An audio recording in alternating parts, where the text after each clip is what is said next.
Showbiz একটি ঝলমলে আলোর রঙিন দুনিয়া। প্রতিদিনই এই দুনিয়ায় ঘটে রং বেরঙের নানান ঘটনা। সপ্তাহ জুড়ে শোবিজে কি কি ঘটেছে চলুন জেনে আসি। Delivery boy, come into my room, order.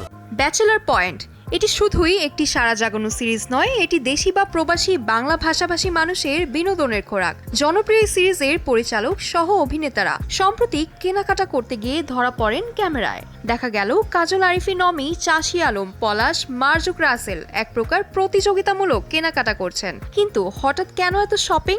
আমি তো আসলে বাসার জন্য এভাবে শপিং করার সময় পাই না, তো বাসার সব কিছু কেনাকাটার দায়িত্বটা আসলে আমার ওয়াইফের, তো ওই সব কিছু কেনাকাটা করে। আমি আসলে এই প্রেশারটা নিই না। যে কোনো জিনিস ভাই সবসময় বলে যে মাইন্ডফুলি চেষ্টা করতে হবে, মাইন্ডফুলি কিনতে হবে, মাইন্ডফুলি খাইতে হবে, মাইন্ডফুলি গোসল করতে হবে। সো এখন আর ওই মাইন্ড এখন আর চলে না। এখন আর শপিং এর চাহিদাই না, আসলে শপিং এ চইলা বাসায়।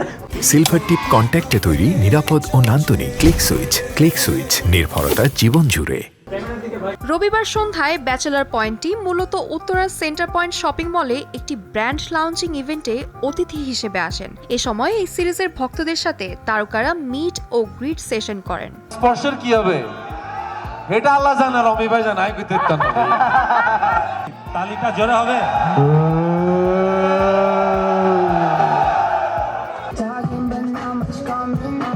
জাঁকজমকপূর্ণ এই সন্ধ্যা নাচ, গান এবং জনপ্রিয় ব্যান্ড লেভেল 5 ব্যান্ডের পরিবেশনায় মুখরিত ছিল। ফিতা কেটে শোরুম উদ্বোধনের এই আয়োজনটির সূচনা করেন মুমুসো ব্যান্ডের ব্যবস্থাপনা পরিচালক আরাফাত রহমান এবং ব্যান্ডটির গ্লোবাল হেড মিস জুলি।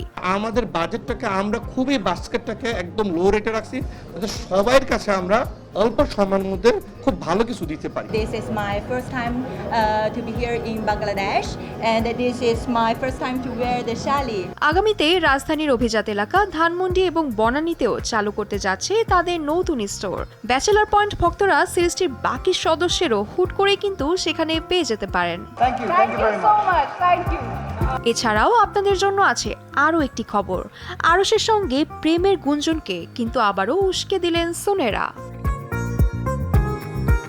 এ সময়ের আলোচিত তারকা জুটি সোনেরা বিনতে কামাল ও আরশ খান বেশ কিছু কাজ জুটি বেঁধে করেছেন তারা। অনেকদিন ধরেই গুঞ্জন উঠছে ব্যক্তিগত জীবনে প্রেমের সম্পর্কে জড়িয়েছেন এই যুগল। এবার আরশের জন্মদিনে একটি ছবি পোস্ট করে প্রেমের গুঞ্জন আরও উস্কে দিলেন সোনেরা। ছবিতে দেখা যায় গাড়ির পেছনের সিটে বসে সেলফি বন্ধী হয়েছেন সোনেরা আরশ। ক্যাপশনে সোনেরা কি লিখেছেন আপনারা নিজেরাই দেখেন, আমি কিছুই বলবো না।